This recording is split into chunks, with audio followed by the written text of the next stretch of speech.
Hello learners, मैं दुष्यंत लेके आया हूँ आप लोगों के लिए एक नया कंसेप्ट। देखो, हम लोग स्टील स्ट्रक्चर्स के बारे में बातें करते हैं। इनफैक्ट हमारा तो कुछ ज़्यादा ही लगाव है स्टील स्ट्रक्चर्स के बारे में।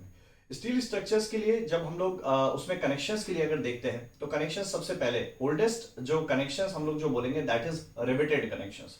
रिवेटेड कनेक्शन का एक सबसे बड़ा एडवांटेज ये कह सकते हो कि जब उस कनेक्शन को बनाया जाता है तो उस कनेक्शन के अंदर चाहे टॉप पे हो या बॉटम में हो, दोनों साइड पे एक हेड होता है। उसका सबसे बड़ा एडवांटेज ये होता है कि जब हम कोई वाइब्रेटिंग लोड्स वगैरह मेंबर्स पे देते हैं तो वो निकल नहीं पाता। रीजन उसको इस तरीके से, जैसे ये दो मेंबर है या दो प्लेट है जो इस तरह से रखे होंगे, तो उसके साथ में हम लोगों ने टॉप में भी एक हेड के साथ उसे रख देते हैं, बॉटम में भी हेड बनाते हैं, तो वो सिंगल पीस बन के हमें मिलता है। तो that is the biggest advantage of the riveted connection कि वो कनेक्शन कभी एक बार जब बना देंगे तो उसके बाद निकलेगा नहीं। क्यों नहीं निकलेगा? क्योंकि दोनों साइड हेड है। लेकिन जहां ये एडवांटेजियस कंडीशन था वहीं इसका डिसएडवांटेज चलता मिला। कैसे कि वो अगर डायमीटर कम है तो उसको हम लोग फिर भी हैमरिंग एक्शन से या हथौड़े से उसको हेड बना सकते हैं, लेकिन जब उसका डायमीटर ज्यादा होने लगता है तो उस केस में उसको हेड बना पाना इतना आसान नहीं होता है। तो उसके बाद में हम लोगों को ये कंडीशन आती है कि ऐसा इसके अंदर ऐसा क्या किया जाए कि तब हम लोग अगर डायमीटर बढ़ा भी है तो भी हम लोग उस हेड को बना सके। तो उसके लिए एक ही मेथड बना, वो है रेड हॉटेड करना।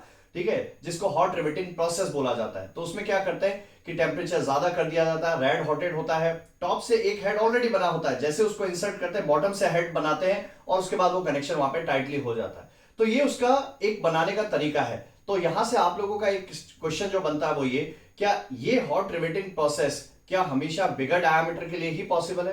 तो ऑफ कोर्स यस, कि इसको बिगर डायमीटर्स के लिए ही हम लोग यूज करते हैं, स्मॉलर डायमीटर्स के लिए हम लोग यूज नहीं करते हैं। ठीक है, दूसरा इसके बाद में जब ये रिवेटेड कनेक्शंस हम लोग बनाते हैं तो इसके अंदर एक सबसे बड़ा थ्योरी के अंदर एक अजम्पशन लेना पड़ा, वो ये कि जब भी कभी फोर्स को हम लोग ट्रांसमिशन की बात करते हैं तो रिवेटेड कनेक्शंस के अंदर हम लोग क्या नॉमिनल डायमीटर के साथ वो कैलकुलेशन को प्रोसीड करते हैं या diameter of the rivet hole के साथ में? ठीक है, आपका आज का क्वेश्चन यही है कि अगर हमारे पास में रिवेटेड कनेक्शन है तो रिवेटेड कनेक्शंस के अंदर अगर मैं आपसे कहता हूं कि कनेक्शन बनाया है तो चाहे sharing strength of a rivet calculate करो या bearing strength of a rivet calculate करो, दोनों में ही कैलकुलेशन करते वक्त हम लोगों को इस बात को ध्यान रखना होता है कि हमें एक ही डायमीटर है जो सेलेक्ट करनी होती है। एंड वो डायमीटर कौन सी होगी आपको मुझे उसका जवाब देना है कमेंट बॉक्स के अंदर कि हमें नॉमिनल डायमीटर सेलेक्ट करना होता है या diameter of the rivet hole, जिसके बेसिस पे हम लोग पूरे रिवेटेड कनेक्शन के अंदर एक बहुत बड़ा असम्पशन है जिसे वहां पर फ्लोट करते हैं। तो मुझे कमेंट करके बताइए कमेंट बॉक्स के अंदर।